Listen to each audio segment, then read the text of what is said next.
আজকে বলবো এক দিবানি কি দিবানিয়াত মুভিটির কথা। মুভিটি তোমরা এখন পর্যন্ত না দেখলে দেখতে পারো, কেননা মুভির গল্প অনেক অসাধারণ ছিল। মুভিটি লাভ স্টোরি মুভি।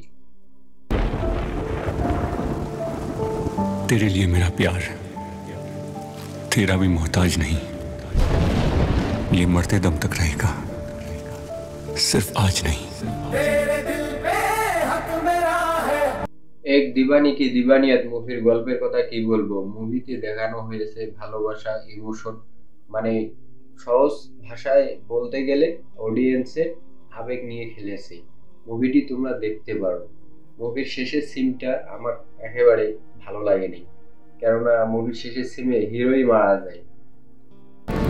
तेरी दीवानियत में जब मैं मर जाऊंगा ना, तो ऐसे ही रहना। মুভির গল্প আরো একটু ইন্টারেস্টিং করতে পারতো। तेरा प्यार प्यार नहीं, तेरी जिद है। जिसे तू पार कर रहा है वो हर हद की हद है। मेरे दिल में तेरे लिए मोहब्बत नहीं, सिर्फ नफरत है।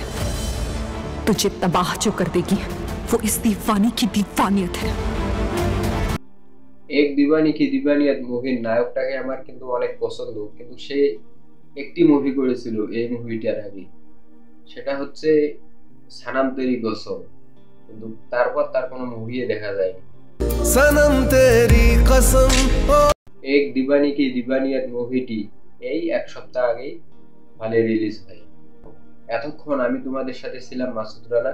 আমার এই ভিডিওটি ভালো লাগলে ভিডিওতে লাইক দিয়ে চ্যানেলটিকে সাবস্ক্রাইব করে আমার পাশেই থেকো।